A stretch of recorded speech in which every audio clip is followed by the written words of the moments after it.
Hello, driving intelligence community. I thought I'd take a few minutes just to give you an update on my 1985 Mustang SVO.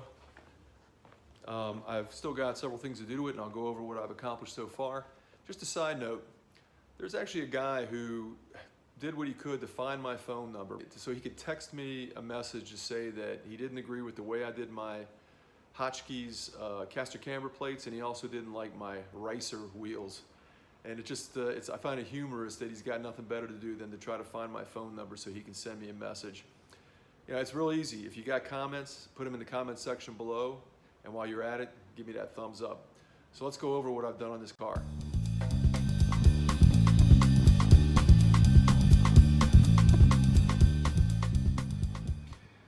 Another activity I'm going to do today is getting that strut back on, spindle back in place, brake back in place.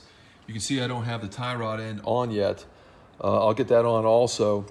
One thing that was very odd to me was that this one took 29.5 turns to get off, whereas the other side took 20.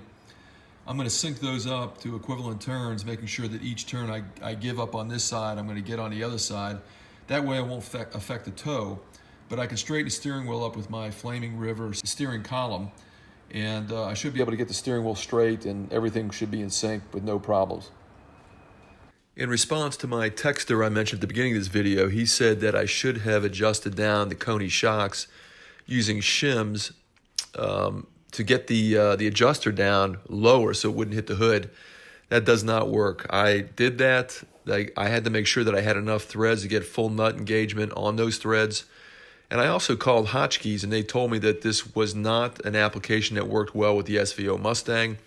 And if I wanted to correct it, I needed to grind down the adjuster a little bit in order to make it fit underneath the hood. So they've had problems with this application running with SVO Mustangs in the past.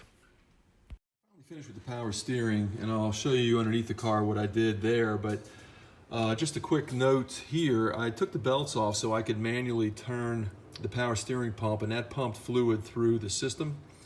So I was able to get some fluid through there to put clean fluid in the rack and the power steering pump, and then I buttoned everything back up and just filled it up to its proper level.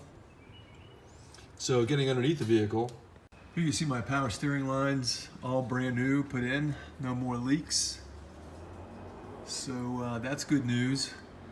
Got my tie rods on both sides tightened up. I just need to tighten up these boots, but I've got them adjusted. I think I'm going to have to redo this because the alignment shop actually ran this all the way to that nut.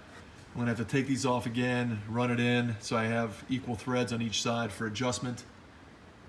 And the only thing left under here, except for looking for an oil leak that I've had for years, is putting the front sway bar back in that location.